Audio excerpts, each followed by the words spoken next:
나의 친구라 라는 제목으로 말씀을 드리겠습니다. 우리는 누구나 다 친구가 있습니다.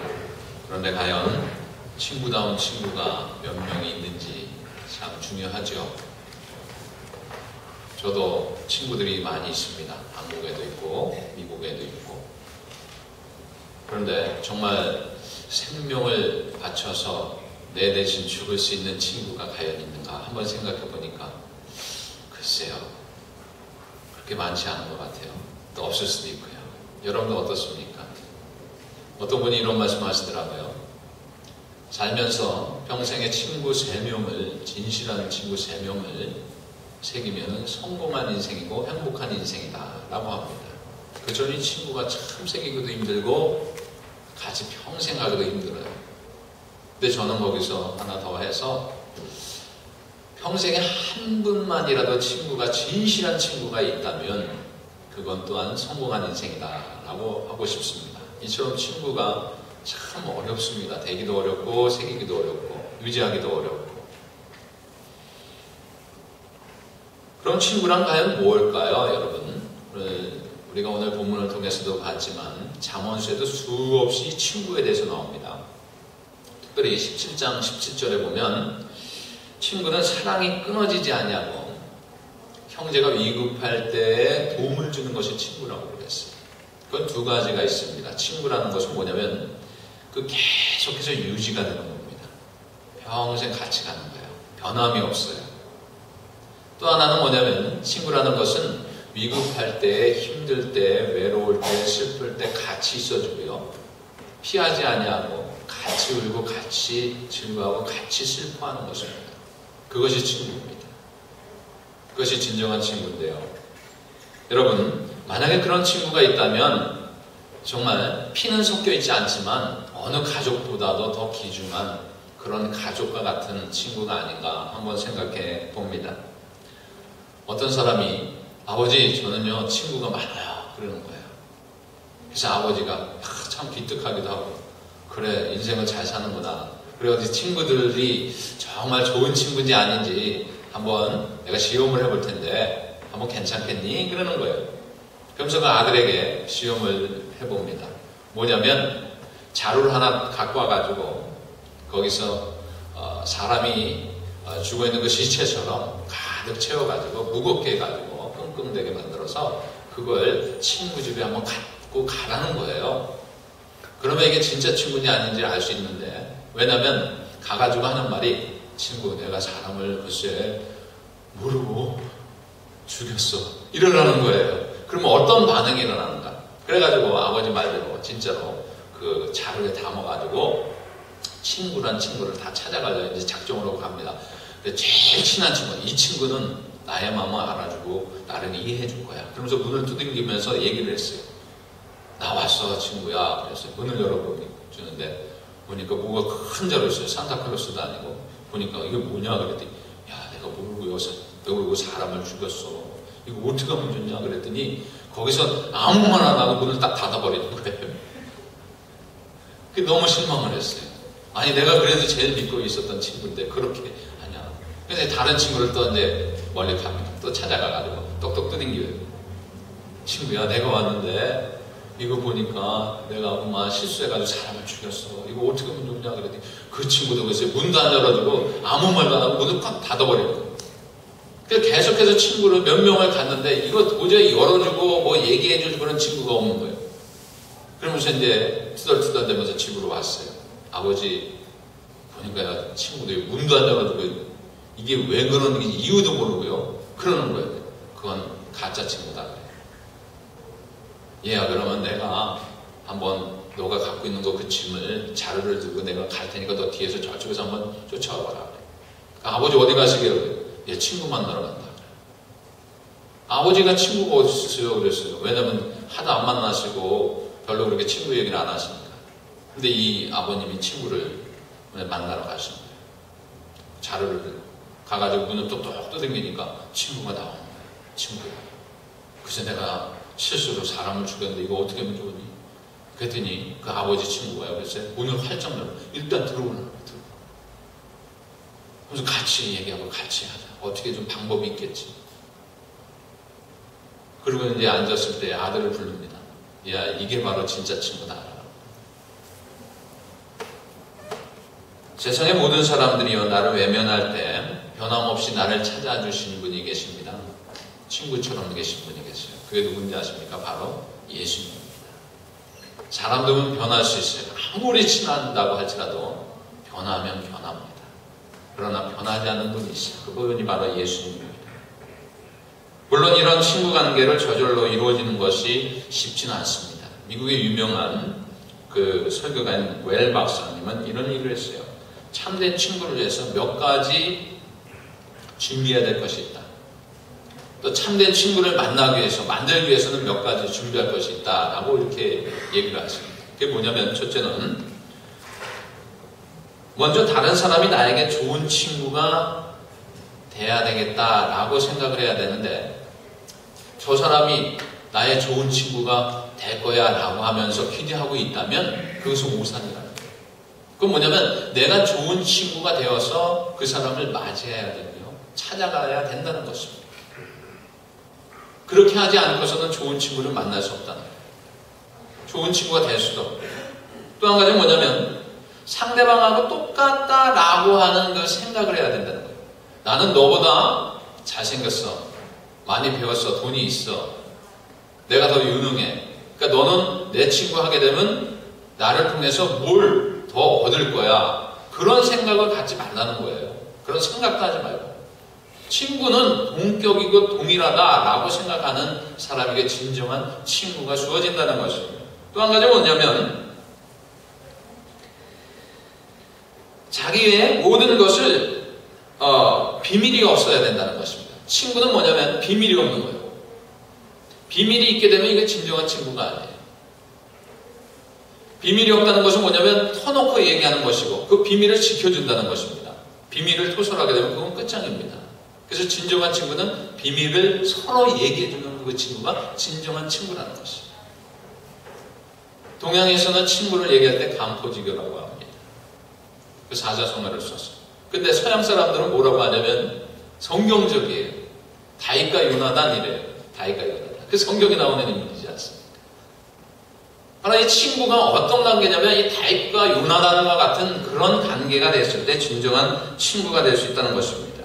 성경을 보면 요나단은 신분이 다윗보다 높습니다. 신분이 왕자예요. 다윗은 신하입니다. 근데 어떻게 친구가 될 수 있을까? 그런데요, 이 요나단과 다윗은 진정한 친구가 되었습니다. 그건 뭐냐면 요나단의 그 마음속에 높고 낮음에 그런 것이 없었어요. 내가 먼저 찾아가는 거예요. 다윗이 먼저 찾아가는 것이 아니라 요나단이 먼저 찾아갑니다. 그를 받아주고요, 그를 함께해요. 실은 요나단도요, 그 당시에 최고의 장수였어요. 적진에 나가면 승리하는 그런 장수였어요. 왕자이기도 했지만. 근데 다윗이 그 당시에 싸움을 통해서 하게 되면 다 모든 것을 이기는 거예요. 점점 다윗 쪽으로 기울입니다. 근데 질투할 수 있었고 미워할 수 있었어요. 시기할 수 있습니다. 그러나 그를 그렇게 받아들인 것이 아니라 동료로서 받아들이고 또 위대한 자로 받아들였던 그 요나단의 모습이 있었기 때문에 진정한 친구가 되었다. 또한 이 사울이 이 다윗을 죽이려고 할 때 이 요나단이 다윗을 숨겨주지 않습니까? 또한 아버지와의 관계를 어떻게 해서든지 중간에서 회복시켜서 잘 유지가 될 수 있기를 위해서 그 요나단이 힘을 씁니다. 변명을 해주고 또한 감싸주고 이런 일을 해요. 근데 그것이 아버지 사울에게 들키죠. 그래서 이 아버지가요, 화가 나가지고 뭘 던진지 아세요? 창을 던졌어요. 아들인데도. 그 정도의 그런 상황이지만 변치 아니하는 그런 사랑을 이 요나단은요, 다윗에게 나눕니다. 그것이 진정한 우정이고 진정한 사랑이고 친구의 그런 관계입니다. 요나단은요, 다윗이 있으면 좋은 거예요. 여러분 어떻습니까? 좋은 친구 있으면 그냥 편안하지 않습니까? 다윗도 요나단이 있으면요, 좋은 거예요. 괜히 편안해져. 함께 있어도 좋은 친구. 전에 무슨 방송이 이런 방송이 있어요. 함께 있으면 좋은 방송, 그런 방송이 있었어요. 그것처럼 함께 있어도 좋은 친구. 실제로 한번 여러분 생각해 보시기 바랍니다. 내가 상대방보다 더 잘나고 더 똑똑하고 더 높다고 생각하면 과연 친구를 사귈 수 있을까요? 또 반대로 내가 상대방보다 더 못났고 더 낫다고 생각할 때 친구를 사귈 수 있을까요? 힘들어요. 근데요, 동일하다. 저 친구 나와 똑같다. 라고 하면 인정을 하게 되면요, 좋은 친구를 사귈 수 있고요, 좋은 친구가 됩니다. 지난 11월 28일자에 아주 감동 있는 그런 사진이 한 장 올랐었어요. 뉴욕 경찰, 그 경찰이 여기 맨하탄에서 있었던 일인데, 노숙자가, 홈리스가 이 추운 겨울에 신발도 안 신고 다니고 양말도 없는 거예요. 그래서 이 경찰의 신분이 얼마나 여기서 텃세가 높고 얼마나 위대해 보입니까? 경찰이 오면 다 떨잖아요. 근데 그 경찰이요, 무릎을 꿇으면서요, 작은지 100불짜리 신발을요, 그 노숙자에게 양말하고 신겨줘요. 그거 줍니다. 그 사진 한 장을 통해서 많은 사람들이 참 훈훈하다, 희망이 있다, 그렇게 생각을 하면서 아주 좋은 댓글들을 많이 달고 많은 사람들이 그걸 보았습니다. 그 경찰이라는 분도 그런 신분이 있지만 그 낮아짐이 있었어요. 저도 똑같은 사람인데 왜 저렇게 사나, 불쌍히 여기는 그런 마음도 있었지만 그 속에요, 하나님이 주신, 정말 예수를 믿는 사람인지 모르지만 하여간 하나님 믿는 사람이라면 하나님 주신 그런 거룩한 마음, 그 친구 같은 그런 마음을 갖게 하는 그런 마음을 그에게 주셨다는 거예요. 그래서 그런 일이 나타납니다. 아무나 할 수 있는 일이 아닙니다. 동일하다. 사람인데 왜 저러냐. 불쌍하다. 그런 마음들이 들려나요. 그거예요. 오늘 본문에 보면요, 예수님께서 제자들에게 가르쳤어요. 귀한 말씀을 합니다. 이건요, 우리가 들을 수 없는 그런 일들이에요. 감히 예수님께서 우리에게 그렇게 안 하셔도 되는데 왜 그렇게 하셨는가? 그 말이 뭐냐면, 너희는 나의 친구라 그래요. 어떻게 감히 예수님하고 친구입니까? 예수님은 신이시고요, 우리의 구세주인데요. 근데 예수님은 친구라고 그래요. 그 말 한마디에 정말 그 속에요, 담겨있는 깊은 뜻들이 많이 있습니다. 우선 예수님과 제자들, 그런 관계에 있었어요. 예수님과 제자들, 그건 뭐냐면 스승과 제자의 관계예요. 스승이 있고 제자가 있어요. 제자는요, 스승의 말을 들어야 돼요. 이렇게 하라 하면 해야 되고 배워야 되는 거예요. 그 가르침대로 살아야 되는 것이 제자입니다. 바로 예수님과 제자, 그런 관계에 있었어요. 또 한편으로는 예수님께서 뭐라고 하셨냐면, 너희는 사도다 그랬어요. 사도는 뭐냐면 부름받은 자들이에요. 부름받은 자들. 사역이 있고 사명이 있고 해야 될 일들이 있어요. 바로 예수님을 본받아서 그 일들을 감당하는 것이 사도입니다. 그래서 때로는 제자들이라고 하시기도 하고 사도들이라고 하셨어요. 근데 오늘 본문에서 보니까 그것도 아닌, 제자도 아닌 사도도 아닌 뭐라고? 친구라. 이거는요, 있을 수 없는 일이에요. 어떻게 감히 친구가 될 수 있어요? 근데 주님은 친구라고 부르세요.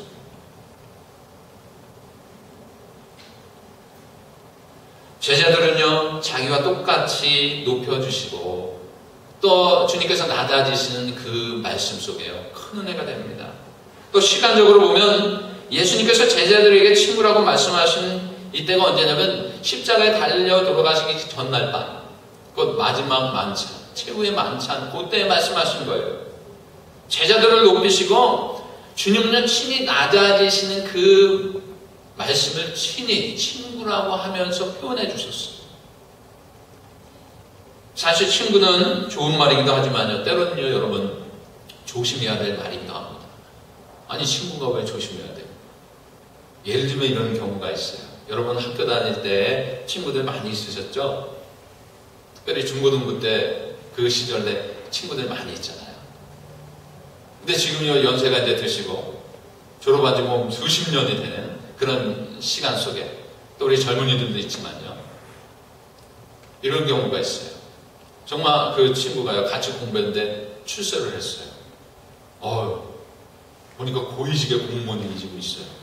대통령은 아니더라도. 근데요, 그 친구가요, 보니까 그렇게 출세했는데 또 한 친구는 너무 방탕해가지고 술 먹고 또 노름하고 여러 가지 세상에 악한 것들을 해가지고 폐인이 돼버렸어요. 완전 노숙자처럼 사는 거예요.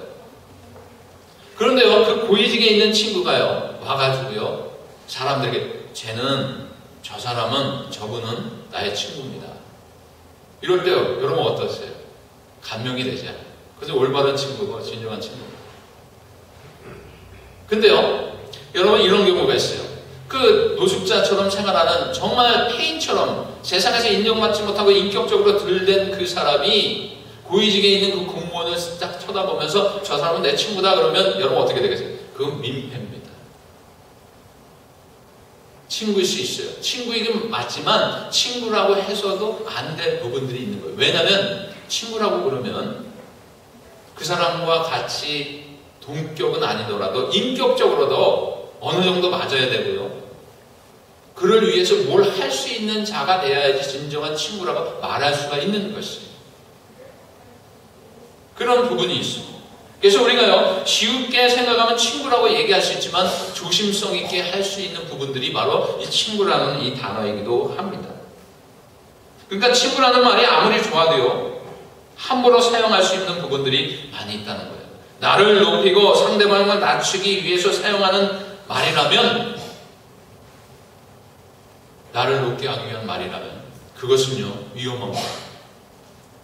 근데 나를 낮추고요, 상대방을 높이는 그런 말 속에서 친구라고 그러면 그건 좋은 말이고요.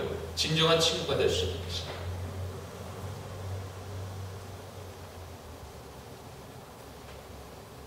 예수님은요, 본인 스스로를 낮추셨습니다. 또 우리를 높여주셨어요. 물론 말씀만 그렇게 하신 것이 아니라 오늘 본문에 보면요, 그 말씀을 제대로 실천하셨고 그 일을 이행하셨고요, 실행하셨어요. 그것이 바로 오늘 본문의 말씀입니다. 여러분 13절을 다 같이 한번 보겠습니다. 시작이요. 사람이 친구를 위하여 자기 목숨을 버리면 이보다 더 큰 사랑이 없나니. 친구를 위하여 자기 목숨을 버리면 이보다 더 큰 사랑이 없나니 그랬어요. 야, 나는 그렇게 못하는데 친구는 목숨을 위해서 버려야 된다, 이렇게 가르쳐 주셨다면 어떻게 존경을 하고 지금까지 이 말씀 속에서 은혜가 되겠어요? 근데 주님은요, 실제로 이 세상에 오신 목적이 있어요. 여러분 12월 25일이 무엇입니까? 예수님의 탄생이고 축하하는 날이기도 하시죠. 그게 기념하죠. 축하하죠. 근데요, 이 날은 또는요, 우리에게 기쁜 날이기도 하지만요, 예수님 편에서는요, 죽으러 오시는 날이에요. 믿으세요? 왜냐하면요, 친구를 위해서 죽으려 오시는 거예요. 바로 우리를 위해서 죽으려고 오시는 거예요. 예수님이 오시지 않았다면 우리가 어떻게 구원을 받겠어요? 예수님이 이 세상에 오시지 않았다면 우리가 어떻게 하늘나라에 가겠어요? 12월 25일은요, 성탄절이기도 하지만 우리를 위해서 죽으러 오신다는 그 말씀, 그것을 기억을 해야 됩니다. 미국의 남북전쟁이 있을 때 북군에게 전쟁에 나갈 군인들을 정합니다. 그 정하는데요, 보니까 그 정하는데 가정이 있고요, 부모가 있고요, 자식이 있는 그 사람이 제비뽑기를 하는데 걸렸어요. 그래서 징병에 나가기로 결정이 됩니다. 근데 너무 이거 안타까운 거예요. 그 살림을, 또 부모를 다 공경해야 되고 자식도 키워야 되는데 가정을 돌봐야 되는데 나가면 어떻게 되겠어요? 완전히 큰일 나는 거죠. 근데 친구가요, 그걸 보면서, 이 친구는 결혼도 하지 않았고 또 가정도 없어요. 근데 그 친구가요, 제가 가겠습니다 그러는 거예요.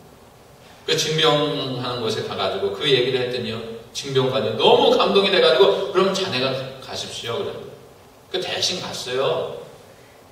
전쟁을 나가서 싸웁니다. 근데 집에 있는, 그 남아있는 이 친구는 뭘 볼까요? 계속 소식을 듣는 거예요. 궁금해요. 신문을 봅니다. 전쟁이 지금 어떤 상황인가? 또 사상자가 나면 내 친구가 있나 없나? 늘 궁금해하는 거예요. 늘 그 관심이 있어요. 그러던 중에 큰 전쟁이 일어나가지고요, 그 속에서요, 전사자들이 나왔는데 보니까 글쎄요, 자기 친구가 대신간치가 죽은 거예요. 너무 슬퍼합니다. 그 시신을 찾기 위해서 직접 전장에 가요. 가가지고 그 시신을 거둡니다. 거두어서 내 친구가 내 대신 죽었는데 그를 장례를 잘 치릅니다. 가족장으로 또 가족묘지에 잘 안장해요. 그러면서 거기에다가 비석을 세웠는데 뭐라고 하냐면 그는 나를 위하여 죽었다라고 썼어요. 그는 나를 위하여 죽었다.